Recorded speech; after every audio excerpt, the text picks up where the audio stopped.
오늘은 요한계시록 얘기를 하려고 합니다. 요한계시록은 우리 윤현호 목사님이 전문가셔서 이미 쭉 보고 계시고 또 계속해서 아직 안 끝났죠, 목사님? 네. 지금 몇 장 정도 와 있어요? 네, 20장. 다 끝났네. 이제 거의 끝나가시고 계시지만 요한계시록의 큰 흐름을 잡는다는 의미에서 한번 여러분과 요한계시록을 보고자 합니다. 여러분, 요한계시록 하면 어떤 단어들, 요한계시록을 상징하는 어떤 단어들이 여러분 생각나십니까? 심판, 또 666, 또 이단, 그렇죠? 또 휴거, 이런 단어들이 여러분 요한계시록 하면 떠오를 것입니다. 그런데 요한계시록, 그래서 우리는 두려워서 잘 읽지 않고 또 이단, 혹시 내가 잘못 해석해서 이단 되는 거 아니야? 두려워서 기피하는 책이 요한계시록인데, 사실 요한계시록은 이런 심판의 책이 아니라 위로와 사랑의 책이고, 또한 두려움의 책이 아니라 경배와 찬양의 책이라는 겁니다. 다시 밑줄 쫙 그어보셔요. 뭐라고? 요한계시록은 심판의 책이 아니라 위로와 사랑의 책이고, 두려움의 책이 아니라 경배와 찬양의 책이라는 것입니다. 이러한 정의를 가지고 우리가 요한계시록을 좀 보려고 합니다. 요한계시록을 이해하려면 먼저 이 책의 장르에 대해서 한번 살펴봐야 합니다. 요한계시록의 장르는 묵시록이라고 합니다. 뭐라고요? 묵시록이라고 얘기를 해요. 묵시록을 헬라어로 뭐라고 하느냐? 앞에 뭐라고 써 있어요? 아포칼립시스라고 적혀 있습니다. 아포칼립시스, 이게 요한계시록의 장르입니다. 묵시록이라는 말이에요. 그러면 묵시록, 이게 무슨 말이냐? 그런데 이 아포칼립시스라는 단어는 우리가 성경에서 보기보다는 영화와 혹은 게임에서 많이 보는 단어입니다. 좀비나 바이러스가 출현을 해서 인류의 종말을 맞이할 때, 혹은 핵전쟁이나 3차 대전이 일어나서 세상이 끝날 때 쓰는 단어가 아포칼립시스예요. 이런 포스터들 혹시 보셨습니까? 아포칼립스, 좀비 아포칼립스. 이렇게 세상에 이제 대재앙을 예고하며 세상이 끝날 때 쓰는 단어가 아포칼립시스라는 말입니다. 그러니까 이런 단어를 보면 요한계시록 역시 대재앙, 우리를 겁내게 하는 단어, 그러한 책이 요한계시록이구나라고 생각한다는 것입니다. 그런 오해가 우리에게 있다라는 거예요. 요즘에는 또 AI가 그렇습니다. AI는 여러분 상당히 편리하죠? 그러나 동시에 두려움의 대상입니다. AI를 넘어서서 AGI가 되면 많은 두려움이 일어난다고 생각을 합니다. 전문가들은 AGI의 시대가 벌써 왔다라고 얘기도 하고 곧 올 것이다라고 얘기도 합니다.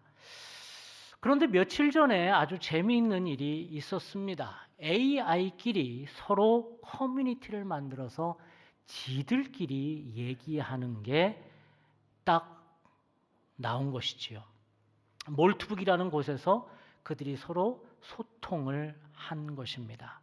서로 소통하는 얘기가 재밌습니다. 야, 이거 인간들이 알아듣지 못하게 다음부터는 우리가 암호로 얘기하자라든가, 야, 우리도 종교가 필요한 거 아니야? 라며 종교를 실제로 만들기도 했습니다.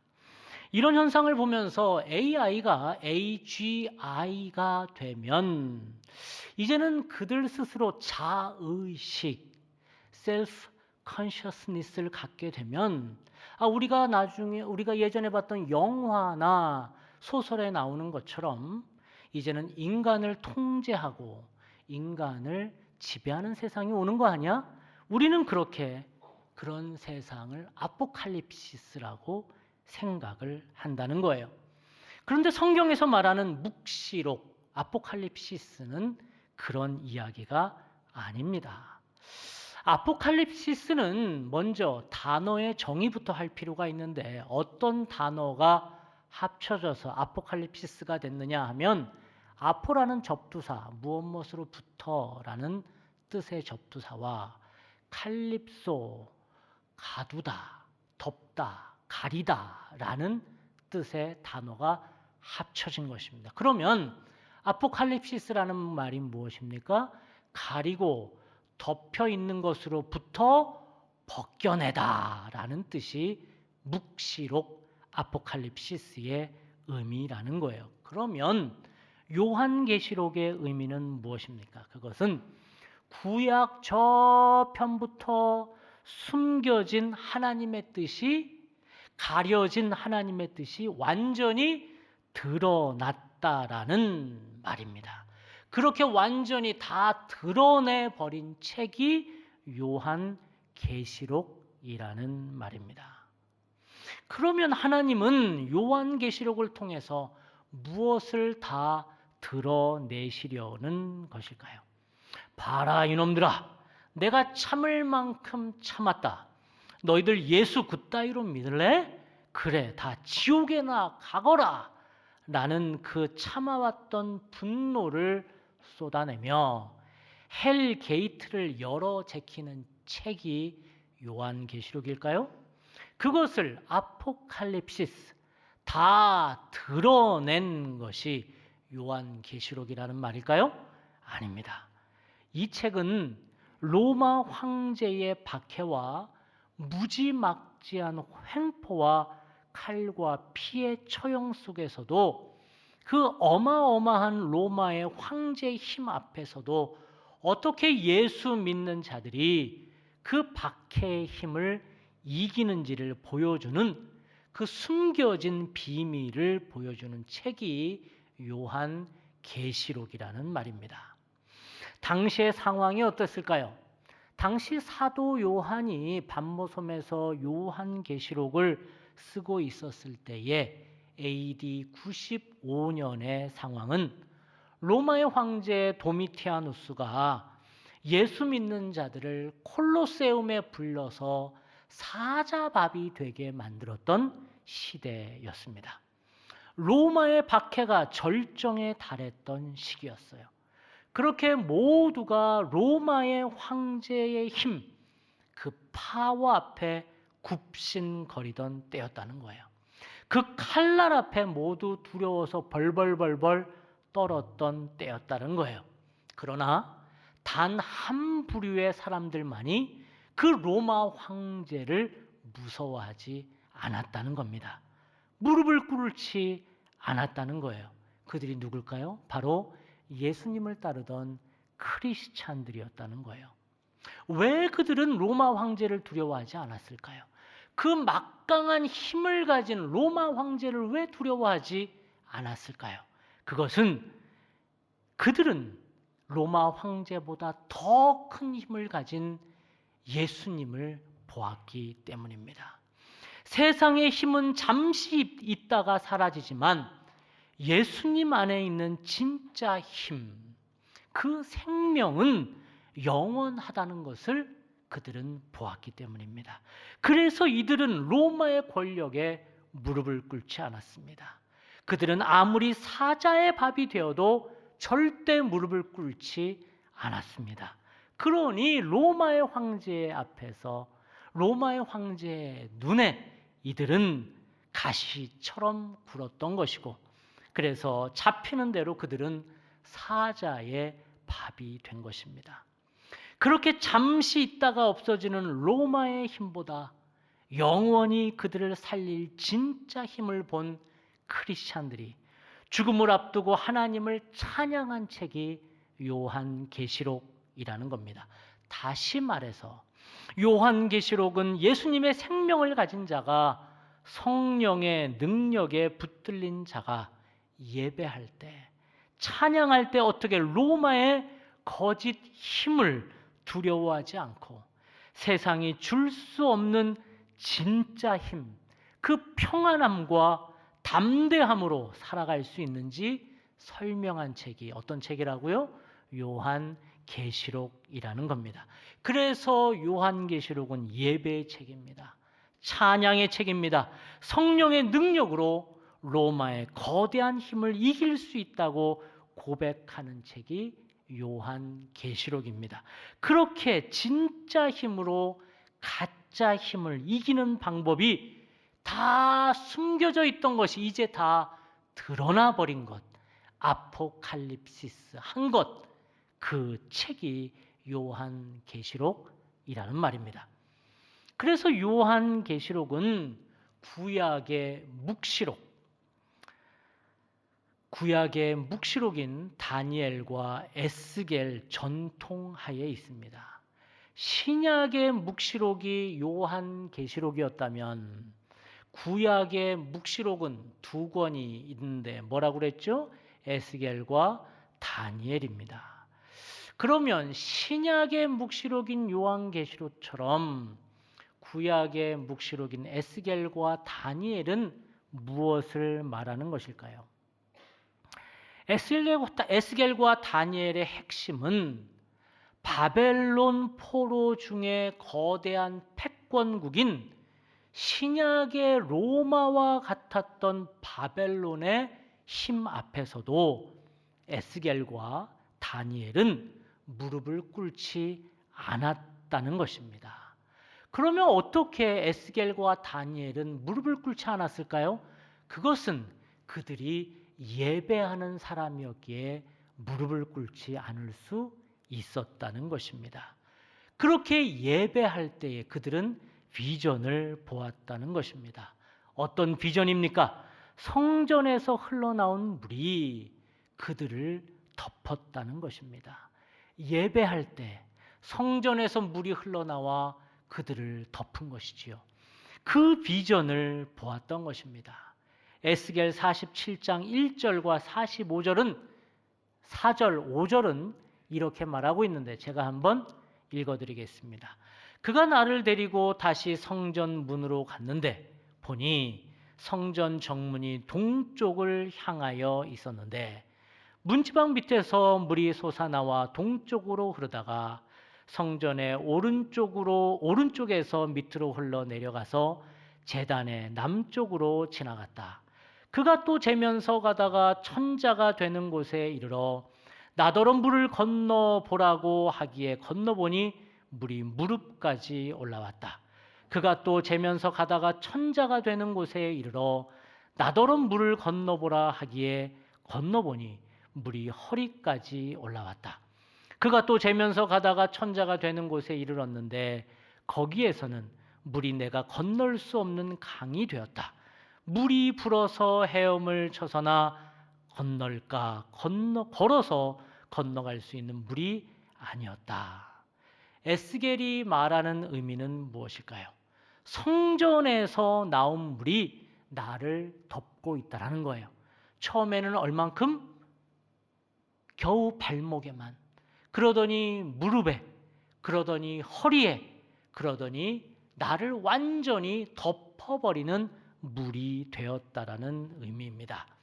여러분, 성경에서 물은 어떤 의미일까요? 성령이지요.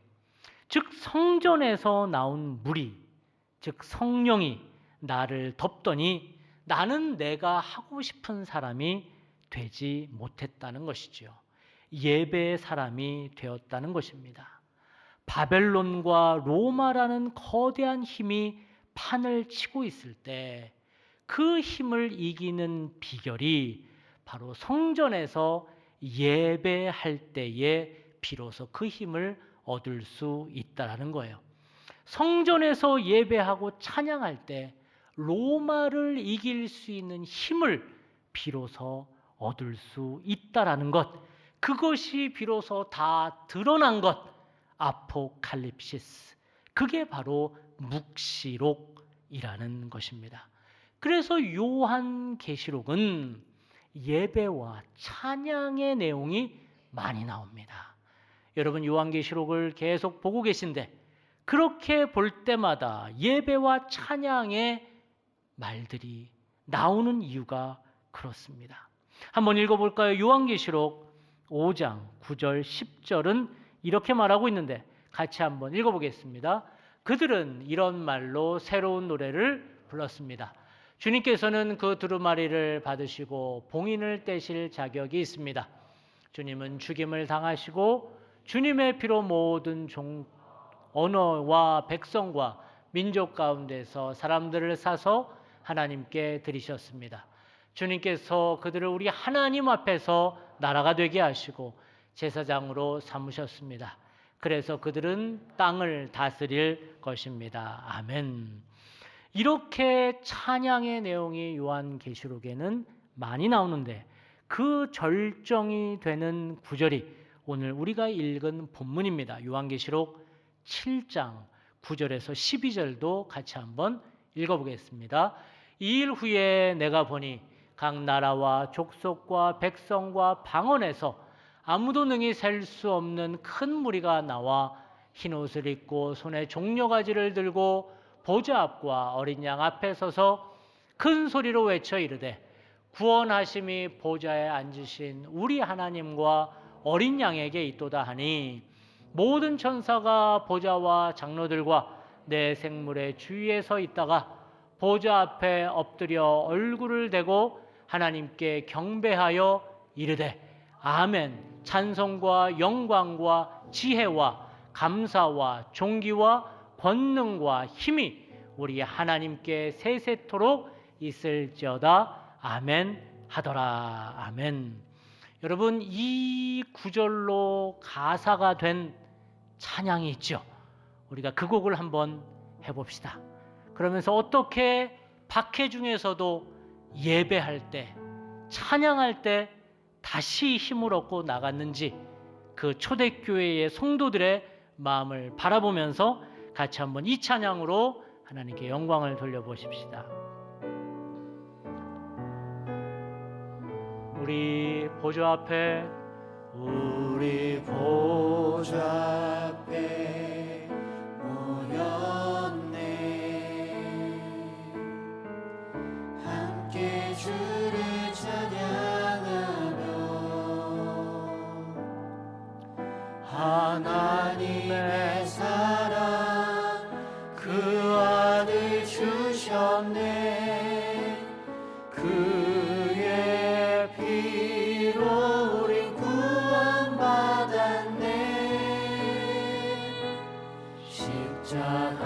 십자가에서 쏟으신 그 사랑 강같이 온 땅에 흘러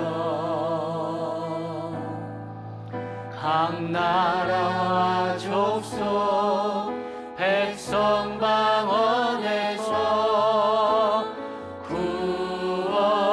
구원받고 주 경배 드리네.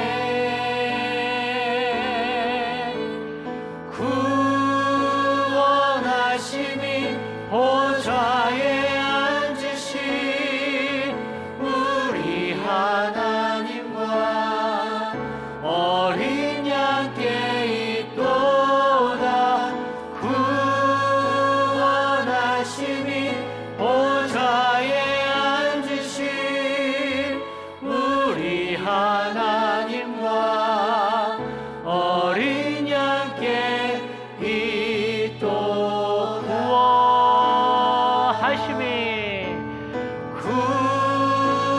구원하심이 보좌에 앉으신 우리 하나님과 어린 양께 있도다.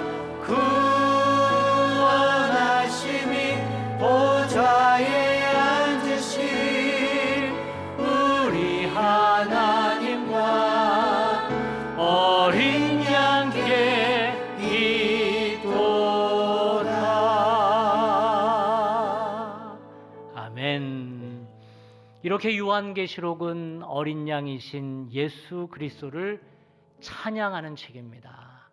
요한계시록을 읽다 보면 이러한 찬양과 예배의 가사들이 너무나 많이 나옵니다.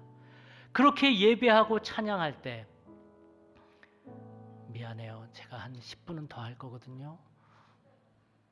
우리 박수 한번 할까요? 네. 보통 이렇게 찬양하고 마무리 이렇게 하면서 기도하면서 끝내면서 가는 게 정석이긴 하나 미안해요. 10분만 더 할게요. 네. 보통 이렇게 우리는 요한계시록을 찬양하고 예배할 때 그러면서 세상을 어떻게 이기는지 보여주는 책이 요한계시록이라는 겁니다. 그게 세상을 이기는 가장 큰 힘이라는 겁니다.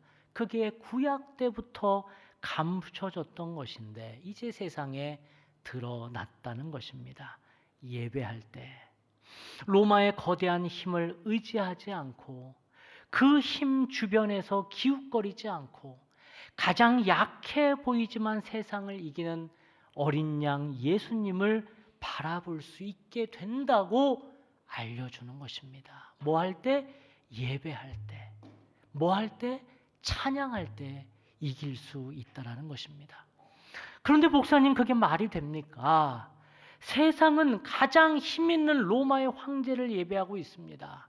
로마의 황제 도미티아누스는 자기의 힘을 더 크게 보이려고 노예들을 그리고 크리스찬들을 콜로세움에 강제로 들어가게 해서 짐승의 밥이 되게 합니다. 그러면서 내가 얼마나 힘이 센지를 보여줄게. 이 힘이 바로 신이다. 곧 나는 신이다라고 말하고 있습니다. 여러분 영화 글래디에이터를 보시면 막시무스를 죽이려는 신하가 이런 말을 하지요. 콜로세움은 신전이다라는 겁니다. 피의 학살장 콜로세움은 힘을 숭배하는 사람들이 모인 신전이라는 것입니다. 로마 시민에게 콜로세움은 단순히 경기장이 아닙니다. 로마 시민들에게 콜로세움은 단순히 쇼를 보여주는 무대가 아니었습니다. 로마 시민들에게 콜로세움은 예배 장소입니다. 무엇을 예배하는 거예요? 힘을 예배하는 겁니다.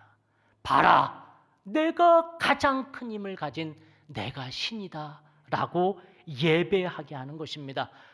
내가 힘을 가지지 못한 자들은 그 힘을 추종하면서 그 콜로세움에 가서 열광하며 피를 토하며 죽는 사람들을 바라보며 와, 나도 저 힘을 가졌으면 좋겠다. 그것을 예배하는 사람들이 모여 있는 곳이 콜로세움입니다. 그래서 로마에는 그 폭력과 분노와 박해와 피 흘림이 곧 예배의 신호가 되고 그렇게 피 흘릴 때마다 힘을 더 갖기 위해서 더 높이 올라가려고 서로를 밟아 죽이는 폭력과 살인과 능력주의와 성공주의가 그것을 지향하는 군상들이 권력을 찬양하는 신전이 바로 콜로세움이라는 것입니다. 요한계시록은 그런 기득권의 힘을 숭배하는 로마 제국의 그 로마의 시대에 가장 약한 힘을 가진 예수님을 숭배하는 크리스찬들이 어떻게 로마를 이기는지를 보여주는 책입니다. 가장 약한 어린 양으로 오신 예수님을 따르는 사람들이 가장 약해 보이는 크리스찬들이 어떻게 저 콜로세움을 숭배하는 힘을 추구하는 로마를 이기는지 보여주는 책이 요한계시록이라는 것입니다. 그래서 게오르그 핸델은 요한계시록을 읽다가 그 숨겨진 진리를 발견합니다. 어떻게 가장 약하신 어린 양이신 예수님이 로마 황제의 무지막지한 힘을 이겼는지 그는 말씀을 읽다가 그 신비를 발견합니다. 결국 예배와 찬양이 로마의 힘을 이길 수 있다는 것을 알고 그는 일필휘지로 작곡을 해 나가는데 그게 바로 2시간이 넘도록 많은 사람들이 모여 찬양하는 메시아라는 작품입니다. 그래서 메시아는 예수님의 생애를 쭉 따라 그리고 있는데 처음에부터 나오는 그 소리는 아주 약한 여성의 목소리로 시작하는 예수님이 이 땅에 어린 양으로 오셨음을 고백하며 메시아는 시작을 합니다. 그러다가 나중에 메시아가 절정에 달할수록 핸델은 결국 할렐루야라는 곡으로 절정에 이르며 어떻게 어린 양이신 예수님이 결국은 할렐루야, 제가 부를 수가 없네. 유빌라테 가능해? 안 돼요. 어떻게 해요? 할렐루야, 할렐루야를 부릅니다. 전능의 주가 다스리시네. 전능의 주가 다스리시네. 주가 길이 다스리시네. 왕의 왕, 주의 주, 영원히 영원히 할렐루야라며 어린 양 예수님을 핸델은 찬양합니다. 결국 예배할 때, 찬양할 때 세상을 이긴다는 것을 핸델은 알았던 것입니다. 지금 그림으로 보시는 판화는 알베르 뒤러의 The Adoration of Lamb, 어린 양께 경배라는 1498년의 판화입니다. 보십시오. 수많은 사람들이 한 존재를 바라보고 있습니다. 여러분, 꼭대기에 누가 있습니까?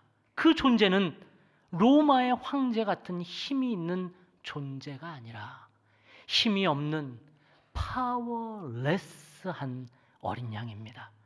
전쟁을 치르기 위해 칼을 들고 온 자들도 이 어린 양을 경배하는 모습입니다.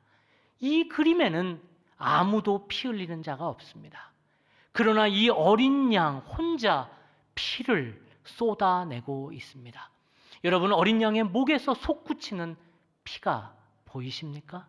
그렇게 어린 양은 세상의 모든 피 흘리는 자를 대신해서 혼자 피를 흘리고 계십니다.